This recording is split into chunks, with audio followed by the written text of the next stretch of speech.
The year is 2020. Are we sure we want to revisit this one? Well, despite all the absolute horrors going on in the world, the Cars diecast line is continuing as per usual.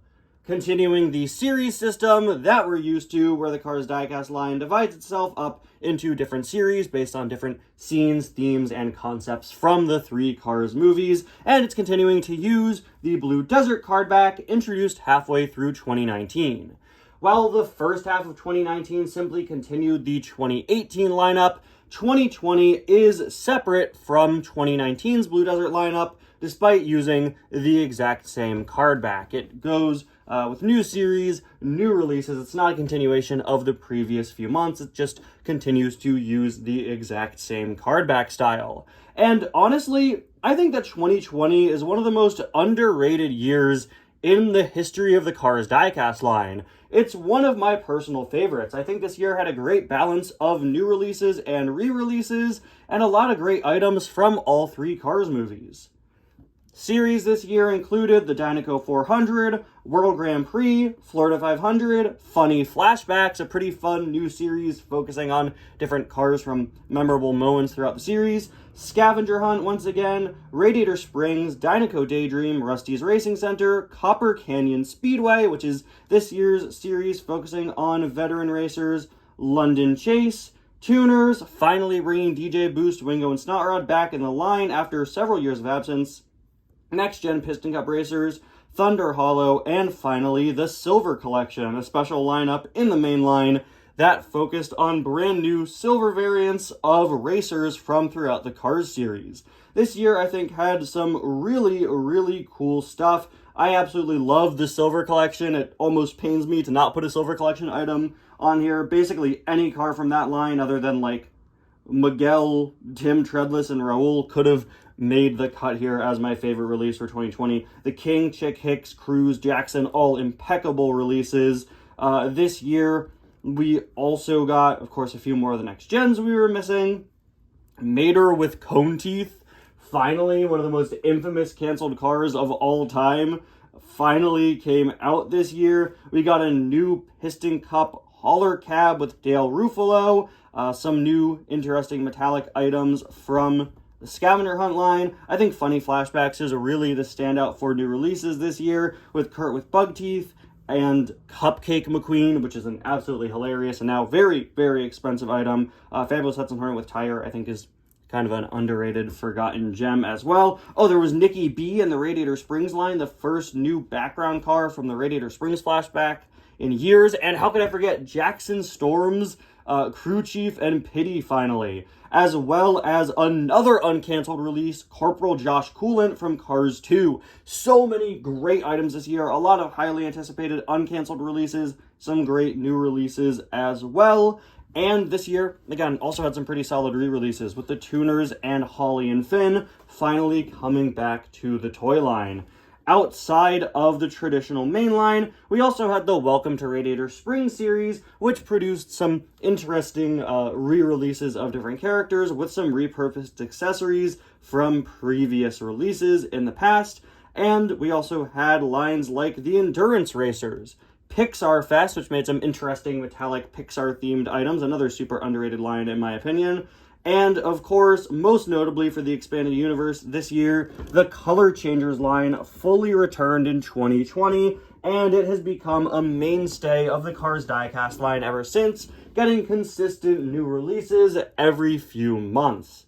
So yeah, some pretty solid stuff came out this year. Like I said, I think it's genuinely a pretty underrated year for the Cars diecast line, and in my opinion, it's one of the best years in the post-Cars 3 era. Cars, of course, continued to be made in Thailand, who really started to improve the quality of their items. Other cars, meanwhile, were being produced in Vietnam. This was something that I believe started in 2019, where Thailand handled the main line and Vietnam handled some sidelines. And while some Vietnam items looked pretty rough, I think a lot of them were pretty solid as well. But with that introduction said and done, 2020 had a lot of really great items. I think it's super underrated, as I've been saying. And this year also contains what is my favorite Cars diecast of all time. An item that I love so much, that I think is one of the best looking, most impressive, most detailed Cars diecasts ever made. This is genuinely my favorite item in the line. Maybe it's a bit of a weird pick, but I mean, I have some pretty weird taste in items sometimes, if you couldn't already tell from watching this channel. Yeah, I love this item, and I can't wait to look at it with you guys. Hello, everybody, and welcome back to 20 Years of Favorites, the series where we celebrate 20 years of cars by taking a look back and reviewing my personal favorite item from each year. Today, we're going to be taking a look at Muddy Rusty's Racing Center McQueen, my favorite item in the entire toy line. Now, while you watch this review, don't forget to take out your T-Toy Reviews tie bingo sheet that we introduced in the last review, where we are trying to see how many of these things will naturally come up while I do a review. Let me know down in the comments which of these we could check off for today's video. I haven't really been paying attention to what I've been saying, so we'll see. Did I use the word unfortunate? I don't know. Did I say funny story? I don't know. Yeah, so this is just a funny thing we've introduced for right now. So let me know in the comments which of these we could tick off. Jerry the Lego Tractor let me know in the comments of the last video that in addition to the ones we checked off during the video, we could cross off other line mention, because while talking about the new Rotor Jabrowski, I brought up the Mini Racer one and showed it off. So yeah, I'm not paying attention to what's on the bingo board. I'm just saying what I would normally say in a review. The bingo board is just full of, you know, things I normally say in reviews, so who knows how much of it we can cross off. Anyway, this item is, of course, based on the scene at the end of the Thunder Hollow segment of the movie, where, get out of here, what, this dust is just going around. Okay, go ahead. Where did that even come from? Okay. Where, of course, Mr. Drippy falls over, and McQueen's disguise as Chester Whipplefilter comes off, revealing him in his Rusty's Racing Center paint job underneath. This item was just so impressive to me when I first saw it. It's the sort of niche item that was kind of like a pipe dream item for me. The sort of obscure item I would include in episodes of Cars That Should Be Made, but never really expected us to get. Well, we got it, and they went so above and beyond with it. The metallic paint, the fact that this is just Rusty's Racing Center McQueen, but with all of this additional detail, provides such an interesting and unique looking diecast, one that I think really stands out even next to the other variants of Rusty's Racing Center McQueen that we already have.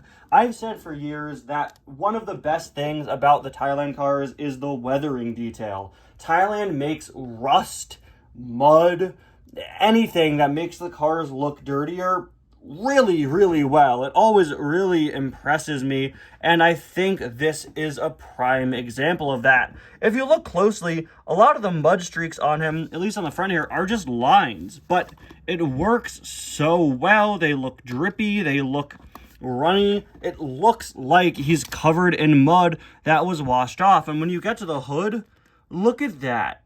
The technique used here is absolutely incredible and insanely clever.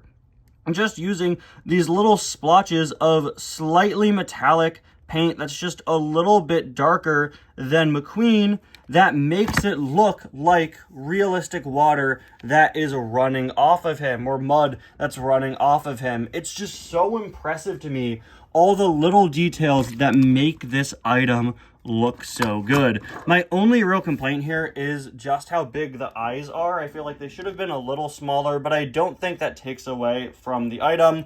The mouth here is a special mold, which looks really good. This was re-released the following year in a 5-pack, where for whatever reason they just reused a regular McQueen face from this mold. So that's annoying. That was the Vietnam variant of that item. So definitely this release is superior with that unique mouth. Moving on to the side, you could see now a combination of the dripping running mud and the darker splotches, which are a little more prominent here. And you could see all of this speckling covering the 95 on the side. It just so perfectly encapsulates what this McQueen is supposed to be. You have the darker sections here as well. It's just, again, it's really well done. It's so detailed. In fact, the muddy detailing we have here on the side isn't like what we have on the hood. On the hood, it's more like water, that sort of appears or disappears depending on how you hold it. It's a little light sensitive. On the side, that's not really the case. Here it looks more corrosive, more like it's staining. And we even have the mud dripping detailing continuing on the windows as well.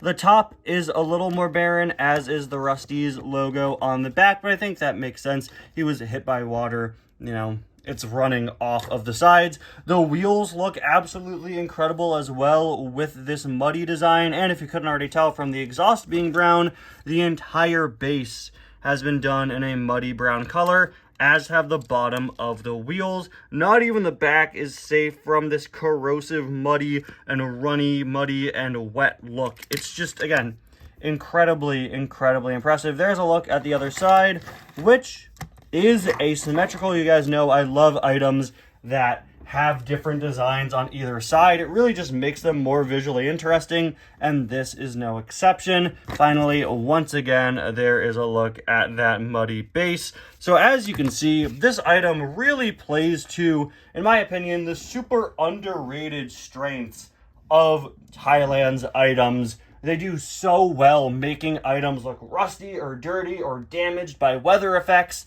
This item perfectly encapsulates that. This shows you just how well detailed a car's diecast can be. And the fact that this much effort was put into a McQueen variant with, 10-15 seconds of screen time really shows you the love and dedication put into the car's diecast line. That is something that I don't really hear people talk about, that I think is something that should be celebrated. This line puts the same amount of effort into each item. They put, or even more, right? They put however much effort is needed into each item to make it look as good as it should. Sometimes they don't. Sometimes they make items that end up looking bad. But I really think it should be celebrated that items with this little screen time that are this obscure, sure, it's a McQueen variant, but it's not a major one. Here it comes 3 years after Cars 3 came out. Again, barely any screen time. And they put this much effort into making it look incredible. That, I think, is one of the standout incredible things about this toy line. That they care about the little things like this. All of that combines alongside the fact that I just think it's a really cool thing to make this my favorite Cars diecast in my collection. I think 2020 is a super underrated year. One of my favorites in the Cars diecast line's history, and I can't wait, guys, to spend the next few weeks with all of you looking at the last few years. It's going to be super interesting because, well, we're getting into pretty recent times now. So, yeah.